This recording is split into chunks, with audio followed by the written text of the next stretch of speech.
Well, there is more bad news, if you can believe it, for former Democratic presidential candidate John Edwards, with his political career virtually non-existent at this point. His marriage and personal life clearly in turmoil. The former North Carolina senator made headlines yesterday when he admitted that he is now cooperating with federal investigators that are looking into how he spent his campaign funds.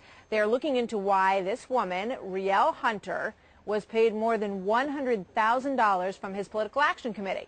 Hunter was a video producer. She worked with the campaign for Edwards and admitted later to having an affair with John Edwards. Now, investigators looking into whether or not money that was shuttled to her was actually hush money for her to keep quiet about the affair, or whether there's legitimate compensation to back up the work that she did for the campaign. So what is the case against Edwards, and what will the political fallout be if he's guilty, not to mention the fact that he could actually go to prison for these charges? Let's bring in today's panel. Chris Stirewalt is the political editor for the Washington Examiner. He's got the political side of this story for us, and Janet Panisi is a trial attorney. Janet, you made some excellent points to me a moment ago. You know, we're looking at how good a case this appears to be. You have services that were paid for, and you have the question of whether or not they're appropriate amounts for what she did, right? That's correct.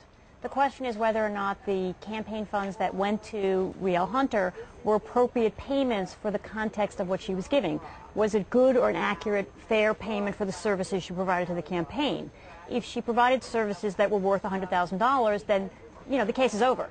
It doesn't make a difference that he had an affair with her. You can cheat on your wife. So they're going to measure what she was paid as a video web producer, which was her actual title on the campaign, with other video web producers. How much did they make when they worked for campaigns? There also has to be a question of whether or not anything was actually produced, because some people are saying, you know, there was never a finished product that was ever even delivered that was paid for. So that's another issue here. There's also the issue of some of these funds being claimed as furniture payment. And you think that might be a real red flag? Well, I think that's the first red flag that I get, because any forensic accountant is going to look for something that shows a pretext, something that shows we all knew that the campaign was running low on money at that point.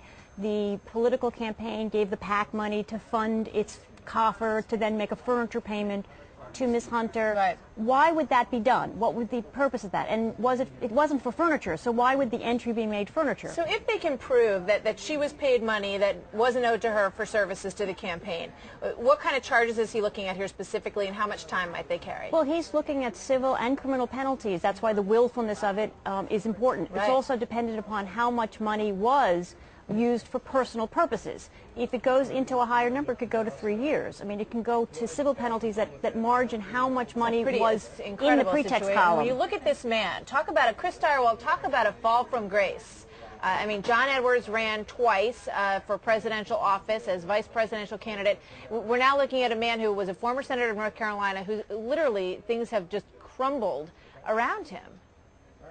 Yeah, it's. I think the biggest problem, the thing that we're hearing from people when they talk about this case, aside from the criminal possibilities, is how angry a lot of people still are at John Edwards, not for an infidelity, but for claiming the mantle of his wife's illness as part of his reason for running for president, and then while he was running for president engaging in this kind of conduct. So I think there's going to be very little sympathy for the former senator as this goes forward. I mean, people are mad. I know. Let's play that soundbite from the control room if we can, and remind everybody of this moment. And when you look at what was going on at that time, it's pretty astounding. Take a look.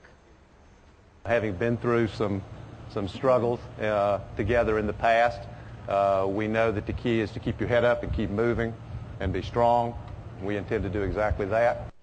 You know, when you look at Elizabeth Edwards, she's got a book out now. You know, just as a woman, Janet, your thoughts on, she said when she heard about this affair, she, you know, was sick. She ran upstairs and felt sick about it. She said that this woman is pathetic, Rielle Hunter. And she also said, basically, you know, I thought this was so sad coming from Elizabeth Edwards, who's such a strong woman. You know, she said, I thought that I wasn't the kind of woman that anyone would do this to.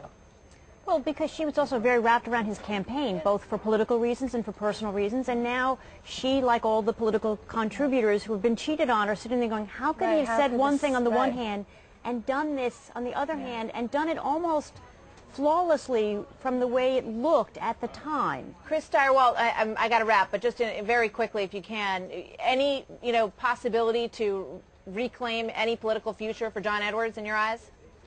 It would have to be a real freak show if he did. I can't imagine it right now. All right, Chris, thank you very much. Janet, thank you. Thank you. It's going to be one to watch. Trace, Did over to you